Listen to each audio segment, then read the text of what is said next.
Здрасти! Тони Чепишева съм и за мен е чест, че гледаш това видео. Благодаря за доверието. Аз съм тук, за да споделя с теб онова, което знам и мога, за да ти помогна в твоето фотографско развитие.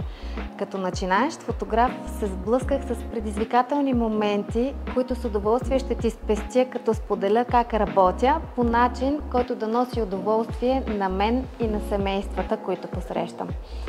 Това, което наблягам в работата си, а и в личния живот, е чистота и искреност в отношенията, в ежедневието и в самата работа, която извършвам. Именно за това в мое лице семействата, с които работя, разпознават фотограф, който ще акцентира на тях самите, без да разчита на пищни декори и тежка обработка. Нека първо те разведа из студиото си. Ето тук е моето царство, където изземам доброволно правомощията на майките да командват и те не се дърпат много. Нека ви разведа. Винаги имам на разположение поне един постоянен декор. Служа си често и с фоновата система, върху която имам заложени 4 цвята. Имам страхотна естествена светлина, за която ще ти разкажа след малко, кът за сядене на семействата, скромен гардероб и това са всичките ми аксесуари, с които разполагам.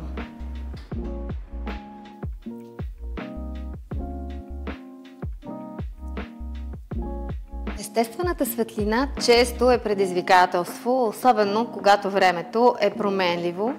Ту идват облаци, ту изгрява слънце. Има моменти от деня, в които се налага да отбивам част от светлината в студиото, за да се запази контраст в снимките. Ще те науча как да разпознаваш добрата естествена светлина и как да се предпазваш от лошата такава, като я контролираш по правилен начин. Като начинаещ фотограф обаче нямах възможност да си позволя студио с естествена светлина. Цел за мен беше да наподобя естествена светлина с студийни светкавици в скромното си подземно студио от по-малко от 40 квадрата. За щастие, бързо разбрах, че в тази работа може да ми помогне един голям модификатор като този, който да ми даде достатъчно мека светлина, за да се доближа до естествената. Това е отражателен чадър с диаметър 180 см, който преди около година замени 150 см Octabox, който използвах години наред и който също продължавам много да харесвам. При семейните снимки нямам нужда от втори източник на светлина, което доста улеснява работата ми. Ще споделя с теб как студийната светлина може да стане твой истински приятел и да разчиташ на нея по всяко време на денонощието, а не както се случва с променливата естествена светлина. Ще те науча как да нагласяш светлината спрямо малките и големите си модели и как да ги позиционираш тях спрямо декора, за да се получават едни снимки, възможно най-близки до тези с естествена светлина.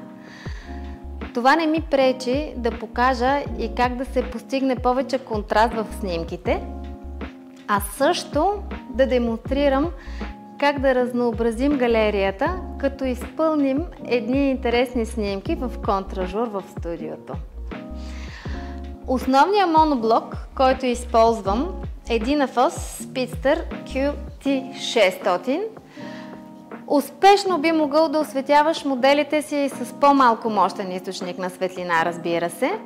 По тези въпроси имам пълното доверие на колегите от Dynaphos, които ме съветват при всяка моя покупка на техника. Ако имате колебания по тези сериозни теми, смело се обръщайте към тях. Нека ви разкажа и за главните си помощници. Работя с Nikon Z6 и малко съжалявам, че отлагах доста време преминаването към безогледална система. Безогледалната техника буквално ми отвори очите. Разполагам с обектив 35 мм, който използвам в момента за снимане на видеото и който използвам главно по време на събития, защото с него мога да обхвана по-голяма сцена, когато съм на по-тясно пространство. 85-ицата ми влиза в употреба по време на външни фотосесии, защото намирам, че той дава изображение най-близко до реалистичното. Чувствам се комфортно с обектив 50 мм. В студиото обаче, тъй като с него мога да бъда достатъчно близо до семействата, без да се налага да им подвиквам по време на напътствията, които им давам. Не, че не се случва да подвиквам, но тогава подвикванията не са заради дължината на обектива, а обикновено защото някой от семейството не ме е чул и най-често това е мама. И трите обектива, които използвам, са от Z серията на Nikon на бленда 1.8. Ще ми бъде приятно да ви разкажа малко и за декорите, които изграждам, без които студиото ми щеше да е просто студио, а не студио за семейна фотография. Ако изграждането на декори ви затруднява, помислете да не би да отивате твърде далеч в своите амбиции. Обикновено разполагам с много семпли декори, които обаче всеки път обмислям как биха могли да ми помогнат композиционно. Много важно за мен е да не изгубя моделите си в декора, а обратното в декора да дам акцент на своите модели.